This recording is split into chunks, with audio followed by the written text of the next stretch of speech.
हरे कृष्णा, राधे राधे। आप सबका स्वागत है मेरे चैनल भक्ति वाहिनी में। पौष मास भक्ति तप और समय है। इस पवित्र पौष मास में प्रतिदिन पढ़े जाने वाले 17वें अध्याय केवल कथा नहीं है, बल्कि ये भगवान श्री कृष्ण के प्रेम, करुणा और दिव्य चमत्कारों की झलक है। जब ठंडी रातों में भक्ति की अग्नि जलती है, तब श्री कृष्ण की लीलाएं भक्तों के हृदय में अलौकिक करती हैं। कहीं बाल गोपाल की नटखट शरारतें, तो कहीं भक्ति की रक्षा के लिए उठाया गया सुदर्शन चक्र। इस पावन वीडियो में हम सुनेंगे पौष मास के 17वें अध्याय में वर्णित श्री कृष्ण की अलौकिक लीलाएं, जो जीवन को भक्ति, विश्वास और प्रेम का मार्ग दिखाती हैं। तो आइए मन को शुद्ध करें, नाम स्मरण करें और डूब जाएं श्री कृष्ण लीला के अमृत सागर में। पौष मास में हम श्रवण करने जा रहे हैं परम भगवान श्री कृष्ण की सुंदर बाल लीलाओं का। ये ऐसी लीला है जो हम सीधे पुराणों में से ले रहे हैं, और उसमें से कुछ कथाएं ऐसी भी हैं जिसके विषय में आपने आज तक कभी नहीं सुना होगा। और ऐसी ही एक कथा का हम वर्णन करने जा रहे हैं हमारी इसी मार्गशीर्ष कथा श्रृंखला की कड़ी में, जिसमें हमने सुना था कि किस प्रकार भगवान श्री कृष्ण ने कालिया नाग का दमन किया। उसे यमुना तट छोड़कर समुद्र में भेज दिया गया, और वास्तव में उस स्थान पर गरुड़ जी नहीं आ सकते थे। तो उसके पीछे का रहस्य क्या था, वो भी हमने पिछली कथा में सुना। भगवान श्री कृष्ण को लंबे समय तक जब ग्वाल बालों ने और ब्रजवासियों ने नहीं देखा, तो वे सभी शोक मगन हो गए। और फिर कुछ ही देर में भगवान श्री कृष्ण नदी के उस जल से बाहर आए, और उन्हें देखकर चारों ओर सर्वत्र प्रसन्नता व्याप्त हो गई। लेकिन उसी समय अचानक कुछ ऐसा हुआ जिसे फिर एक बार सभी ब्रजवासी को चिंतित कर दिया। और वह क्या था, ये हम सुनेंगे आज के हमारे इस मार्गशीर्ष मास के अध्याय में। तो चलिए आरंभ करते हैं। भगवान श्री कृष्ण को अपनी नज़र समक्ष देखकर सभी ब्रजवासी अत्यंत हर्ष से प्रसन्न होने लगे। लेकिन उनका ये सुख कुछ ही देर तक रहा। अचानक ही उस वृंदावन में सहसा वन के भीतरी भाग में दावानल प्रकट हो गया। चारों ओर आग लग गई। उस सबके साथ गायों का समुदाय भी उस दावार अग्नि में घिर गया। चारों दिशाओं में पर्वतों के समान आग की ऊंची ऊंची लपटें उठने लगी। सभी लोग भयभीत हो गए। सबको यही लगने लगा कि अब हमारे नाश का समय निकट आ गया है। और उस समय फिर एक बार सभी ब्रजवासियां, गोपियां और ग्वाल बाल एकत्रित होकर पूर्ण भक्ति भाव से दोनों हाथ जोड़कर भगवान श्री कृष्ण की स्तुति करने लगे। यथा संरक्षित ब्रह्मन् सर्वापतत सर्वे वन कुलम तथा रक्ष कुरु पुनर्द द्वाग्नीर मधुसूदन त्वम इष्ट देवता समकम तवेमेव कुला देवता यह निर्वाण वरुण आपति चंद्रो व सूर्याय बवा। हे ब्राह्मण, हे मधुसूदन, आपने सभी आपत्तियों से हमारी रक्षा की है। उसी प्रकार फिर एक बार इस दावानल से हमें बचाएं। आप ही हमारे इष्ट देव हैं। आप ही हमारे कुल देवता, संसार के सृष्टि पालक और संसार संहार करने वाले भी आप ही हैं। अग्नि, वरुण, चंद्रमा, सूर्य, यम, कुबेर, वायु, ईशान आदि देवता, ब्रह्मा जी, शिव जी, शेष, धर्मदेव, इंद्र, मुनिंद्र और अन्य जो जो भी चराचर प्राणी हैं, वे सब के सब आपकी ही विभूतियां हैं। उन सब के अभिभाव और लय आपकी इच्छा से होते हैं। हे गोविंद, हमें अभिदान दीजिए और इस अग्नि का संहार कीजिए। हम आपकी शरण में आए हैं।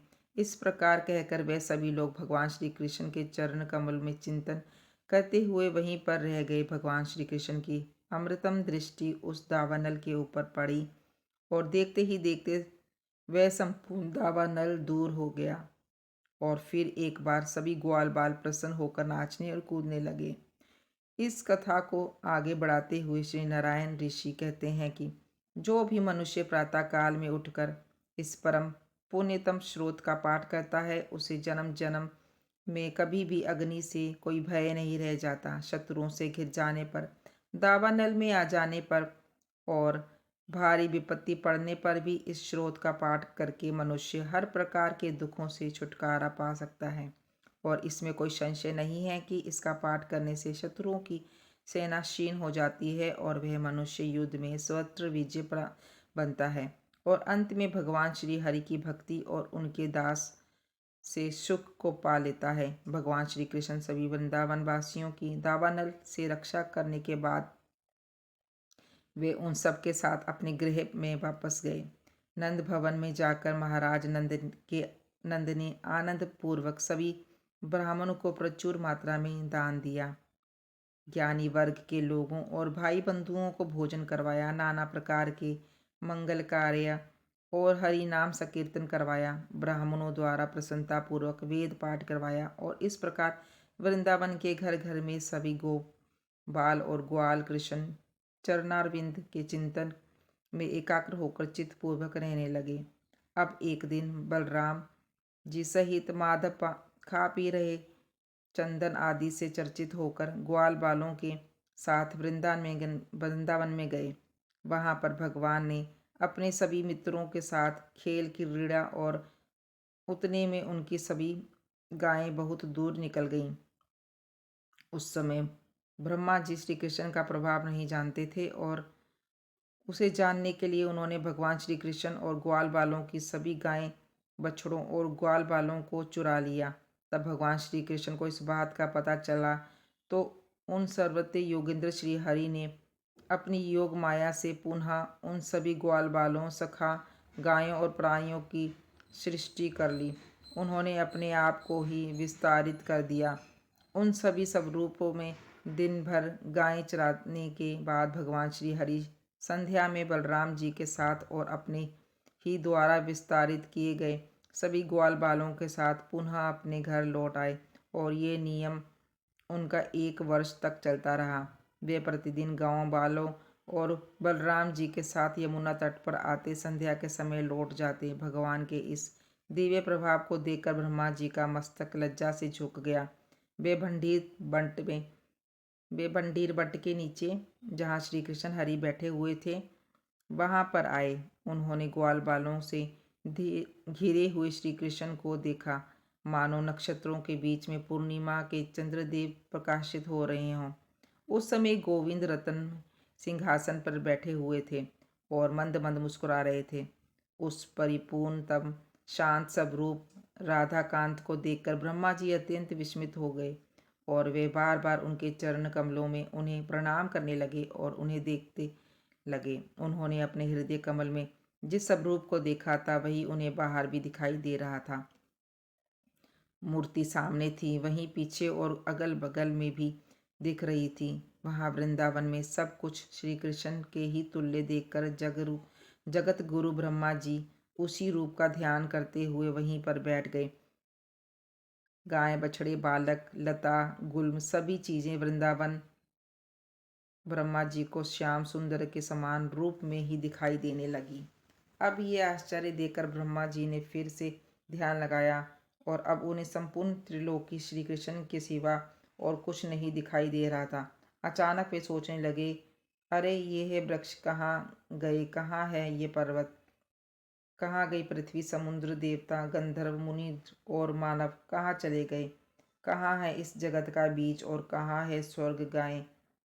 भगवान श्री हरि की माया से ब्रह्मा जी ने ये सब कुछ अपनी आंखों से देखा और सबको कृष्णमय पाया। अब ये सारी माया देखकर ब्रह्मा जी आश्चर्यचकित रह गए और वे कुछ भी नहीं बोल सके।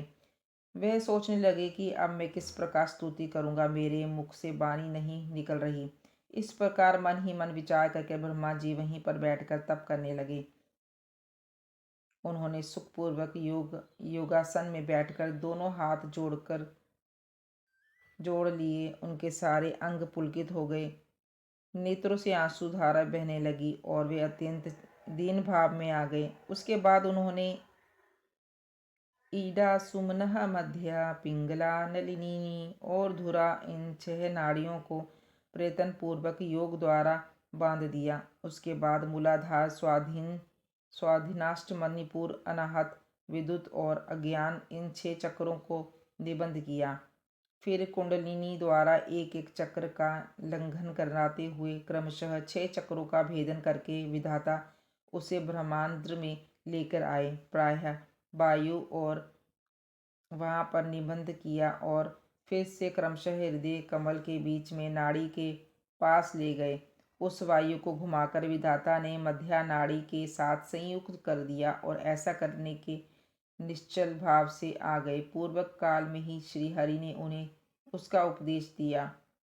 उसी परम उत्तम दशाचर मंत्र का वे जप करने लगे। श्री कृष्ण के चरणाविंद का ध्यान करते हुए एक मधुरम तक तप करने के बाद ब्रह्मा जी ने अपने हृदय कमल में उनके जो भी स्वरूप को देखा। ब्रह्मा जी ने ब्रह्मारंध्र में जिस स्वरूप को देखा और हृदय कमल में जिसकी झांकी की, वही रूप बाहर भी दृष्टि गोचर में हो रहा था।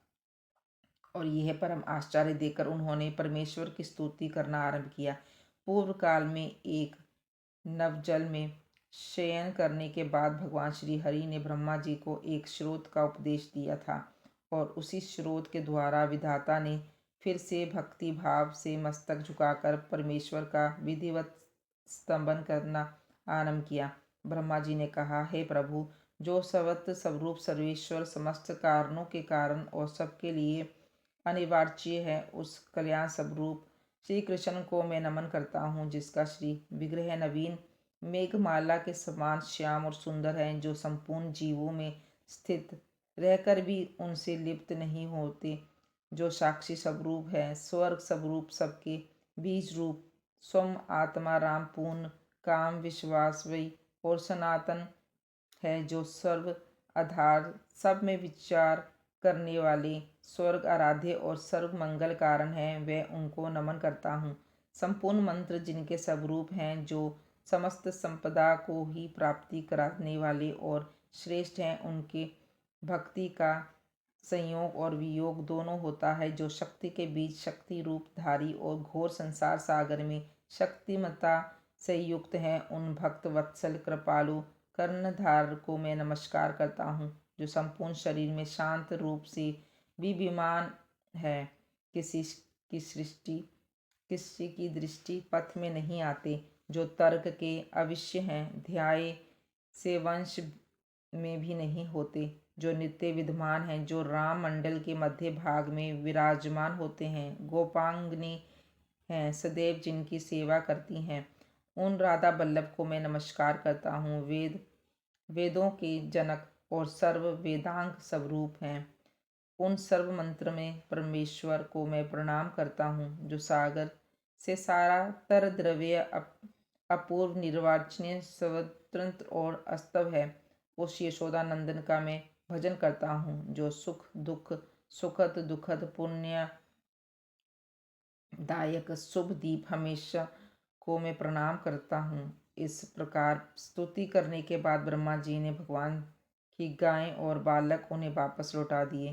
पृथ्वी पर दंडवत करके रोते हुए प्रणाम करने लगे और फिर जगत सृष्टा ब्रह्मा जी ने अपनी आंखें खोलकर श्री हरि के दर्शन किए। ब्रह्मा जी द्वारा किए गए इस श्रोत और स्तुति के विषय में ऋषि नारायण कहते हैं कि जो भी मनुष्य ब्रह्मा जी के द्वारा किए गए श्रोत का प्रतिदिन भक्ति भाव पाठ करता है, वो इस संसार में सुख भोग कर अंत में श्री हरि के धाम को प्राप्त करता है। वहाँ उसे अनुपम दास से सुख और परमेश्वर के निकट स्थान मिलता है। और इस प्रकार भगवान की स्तुति वंदना करने के बाद ब्रह्मा जी अपने लोक में चले गए और भगवान श्री कृष्ण ग्वाल बालों के साथ अपने घर लौट आए। उसी दिन गाय बछड़ों और ग्वाल बालों ने एक एक वर्ष के बाद अपने घर में प्रवेश किया था, लेकिन भगवान श्री कृष्ण की माया से वह एक वर्ष उन्हें एक दिन के जैसा ही लग रहा था। गोप और गोपियों भी कुछ नहीं समझ पाई और इस प्रकार भगवान श्री कृष्ण ने ब्रह्मा जी का मान भंग किया। तो ये भी आज की मार्ग शीर्ष मास की विशेष कथा आप सबको कैसी लगी बताइएगा ज़रूर। तब तक के लिए धन्यवाद। राधे राधे। हरे कृष्णा।